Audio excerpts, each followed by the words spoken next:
Hello everyone, I am Raghu from MLR Learner. I would like to improve our speaking skills. మనం ఇప్పుడు passive voice of past perfect tense గురించి నేర్చుకోబోతున్నాం.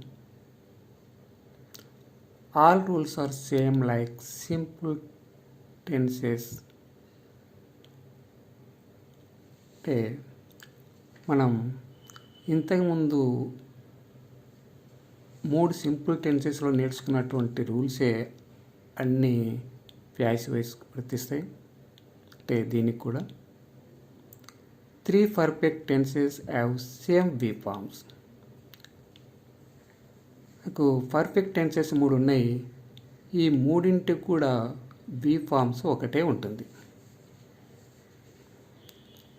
So in this tense also suitable V form been.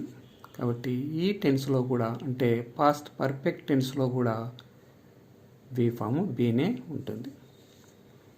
అంటే మనం last క్లాస్లో passive voice of present perfect tense నేర్చుకున్నప్పుడు అందులో వి ఫామ్ని బీనే ఉపయోగించాం. ఇక్కడ కూడా అదే ఉపయోగిస్తాం. ఎందుకంటే అది పర్ఫెక్ట్ టెన్స్, ఇది కూడా పర్ఫెక్ట్ టెన్సే. కాబట్టి in this tense also suitable be form been. అంటే ఇక్కడ కూడా బీన్ అనే బీ ఫామ్ని మాత్రమే ఉపయోగిస్తాం. Here helping verb is changed. అని ఇక్కడ హెల్పింగ్ వర్బ్ అనేది ఒకటి మాత్రం చేంజ్ అవుతుంది, అది యాడ్. అదే ప్రజెంట్ పర్ఫెక్ట్ టెన్స్లో అయితే హ్యావ్ అనే 2 హెల్పింగ్ వర్బ్స్ ఉండేటివి. అంటే హ్యావ్ అంటే ప్లూరల్, హ్యాజ్ అంటే సింగులర్. కానీ ఇక్కడ పాస్ట్ పర్ఫెక్ట్ టెన్స్లో సింగులర్ ప్లూరల్ అనే భేదం ఉండదు, రెండింటికి ఒకటే ఉంటుంది, అది హ్యాడ్.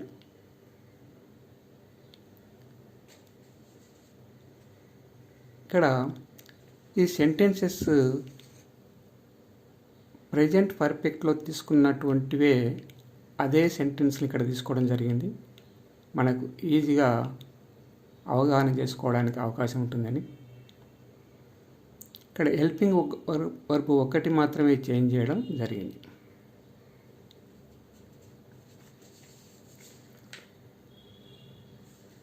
పాస్ట్ పర్ఫెక్ట్ టెన్స్ అంటే ఇది యాక్టివ్ వాయిస్. ఉదాహరణకు 1వ వాక్యం he had drank milk. He అంటే అతడు అనేది ఇక్కడ కర్త, హ్యాడ్ అనేది సహాయక్రియ, డ్రంక్ అనేది ముఖ్య క్రియ లేదా ప్రధాన క్రియ, మిల్క్ అనేది కర్మ. హీ హ్యాడ్ డ్రాంక్ మిల్క్, ఇది పాస్ట్ పర్ఫెక్ట్ టెన్స్.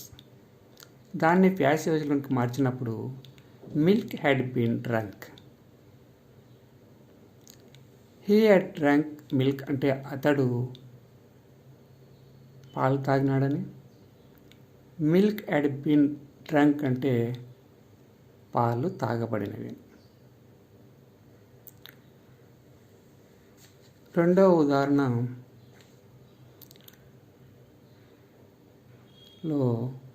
వాక్యము షీ హ్యాడ్ సోల్డ్ వెజిటబుల్స్ అంటే ఆమె కూరగాయలు అమ్ముతూ ఉండేటిదని. అదే ప్యాసివ్ వాయిస్లోకి మార్చినప్పుడు వెజిటబుల్స్ హ్యాడ్ బీన్ సోల్డ్.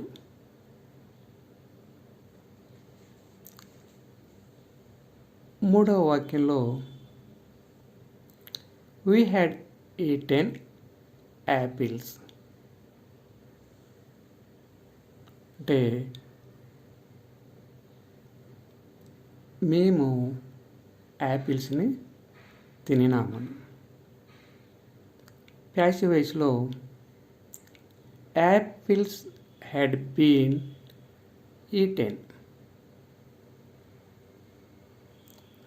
అంటే యాపిల్స్ తినబడినవి. మనం ఇక్కడ మెయిన్ వర్బ్ గురించి డీటెయిల్గా చెప్పవలసిన అవసరం లేదు, ఎందుకంటే లాస్ట్ క్లాస్లో కూడా ఇవే తీసుకోవడం జరిగింది. ఇక్కడ హెల్పింగ్ వర్బ్ ఒకటి మాత్రమే చేంజ్ చేయడం జరిగింది. అది అక్కడ హ్యావ్ ఉండేది, ఇక్కడ వాటికి బదులుగా దానికి పాస్ట్ టెన్స్ అయినటువంటి హ్యాడ్ అనే సహాయక క్రియని వాడడం జరిగింది.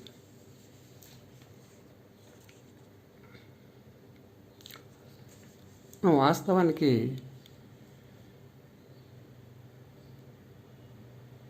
Present perfect tense,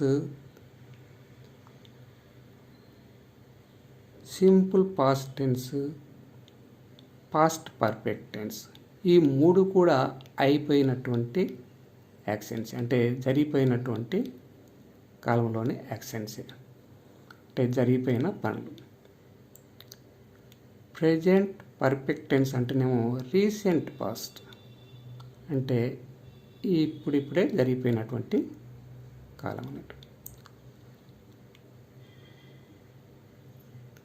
simple past tense అంటేనేమో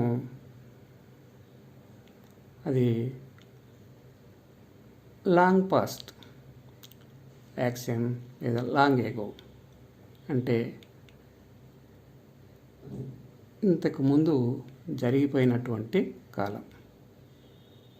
ఈ ప్రెజెంట్ పర్ఫెక్ట్ టెన్స్ కన్నా అది కొద్దిగా ఎక్కువ కాలం అన్నట్టు. హీ హ్యాడ్ డ్రంక్ మిల్క్ అనేది కూడా, అంటే ఈ పాస్ట్ పర్ఫెక్ట్ టెన్స్ అనేది కూడా జరిగిపోయిన కాలం.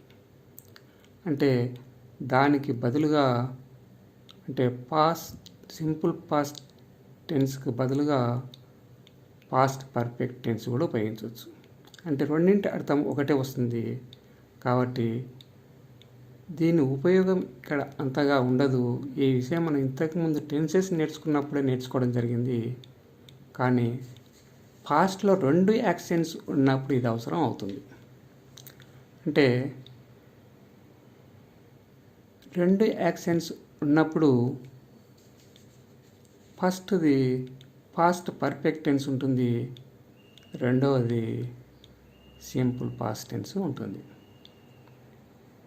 ఉదాహరణకు 1వ వాక్యం తీసుకుంటే దానికి మనం ఎక్స్ట్రా సింపుల్ పాస్ట్ టెన్స్ని యాడ్ చేస్తే ఈ విధంగా ఉంటుంది. అది he had drank milk before ఈ టుక్ బ్రేక్ఫాస్ట్. ఈ టుక్ బ్రేక్ఫాస్ట్ అనేది సింపుల్ పాస్ట్. బిఫోర్ అంటే ముందు, అంటే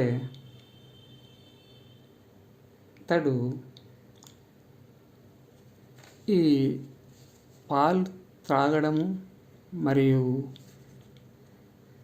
బ్రేక్ఫాస్ట్ అంటే ఉదయపు అల్పాహారం తీసుకోవడం 2 కూడా జరిగిపోయినటువంటివే.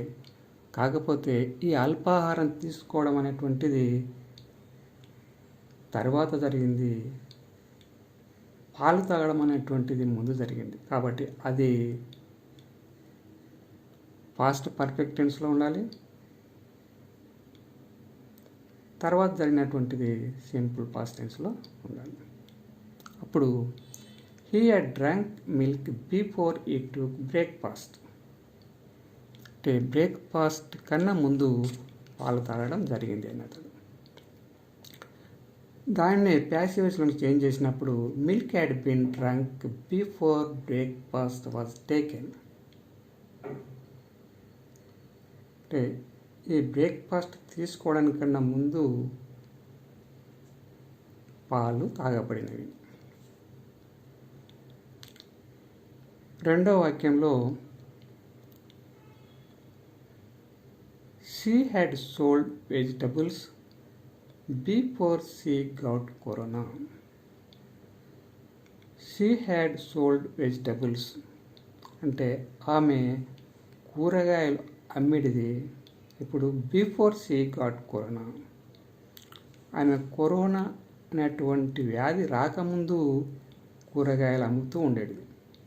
అంటే ఆమెకు కరోనా రావడం జరిగిపోయింది, తర్వాత కూరగాయలు అమ్మడం జరిగిపోయింది. దాంట్లో ముందు జరిగినటువంటిది కూరగాయలు అమ్మడం, దాని తర్వాత జరిగినటువంటిది ఆమె కరోనా వ్యాధి రావడం.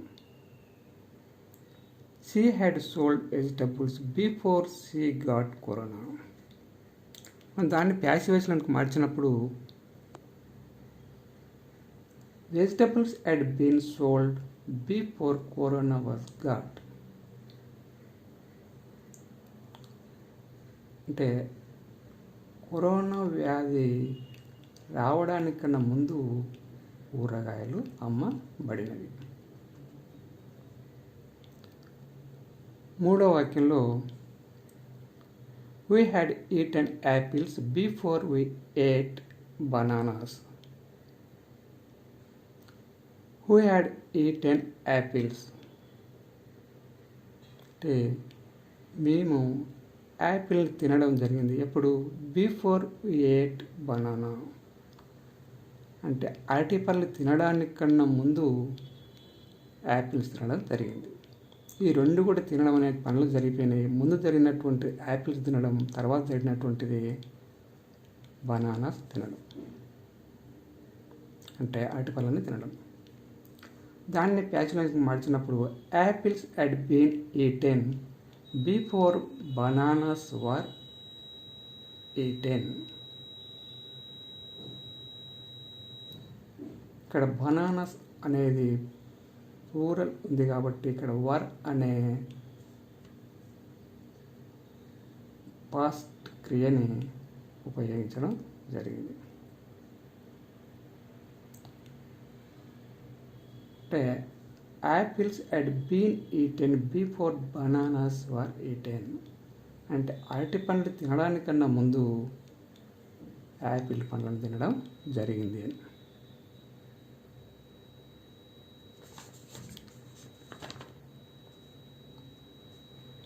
If we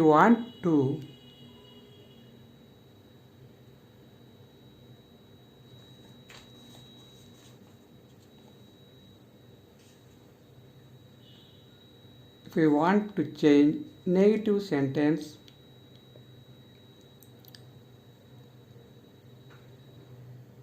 we will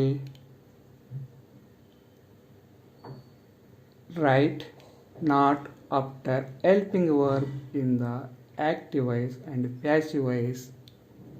For example, అంటే ఉదాహరణకు మనం ఒకటో వాక్యాన్ని, అంటే మనం ఇంతకుముందు నేర్చుకున్నటువంటివన్నీ కూడా అవి పాజిటివ్ వాక్యాలు. నాకు నెగిటివ్ కావాలంటే ఈ హెల్పింగ్ వర్బ్ తర్వాత నాట్ అనేది యాడ్ చేయాలి, అంటే రాయాలి. ఒకటో వాక్యం తీసుకుంటే హీ hadn't drank మిల్క్. ఇక్కడ కంట్రాక్షన్ రాయడం జరిగింది. అంటే మన కంట్రాక్షన్ గురించి ఇంతకుముందే నేర్చుకోవడం జరిగింది. Had plus not is equal to hadn't. మీరు hadn't అని రాసిన కరెక్టే, హ్యాడ్ నాట్ అని రాసినా కూడా కరెక్టే. ఒకటో వాక్యం హీ hadn't drank మిల్క్, అంటే అతడు పాలు తాగడం జరగలేదు, అంటే పాలు తాగలేదని. అదే ప్యాసివ్ వాయిస్లో తీసుకుంటే మిల్క్ hadn't been drank, అంటే పాలు తాగబడలేదు. రెండో వాక్యం she hadn't sold vegetables, అంటే ఆమె కూరగాయలని అమ్మలేదని. అదే ప్యాసివ్ వాయిస్లో వెజిటబుల్స్ hadn't been sold, అంటే వెజిటబుల్స్ కూరగాయలు అమ్మబడలేదని. మూడో వాక్యం who hadn't eaten apples, అంటే మేము యాపిల్స్ని తినలేదని. అదే ప్యాసివ్ వాయిస్లో apples hadn't been eaten. Apples తినబడలేదని.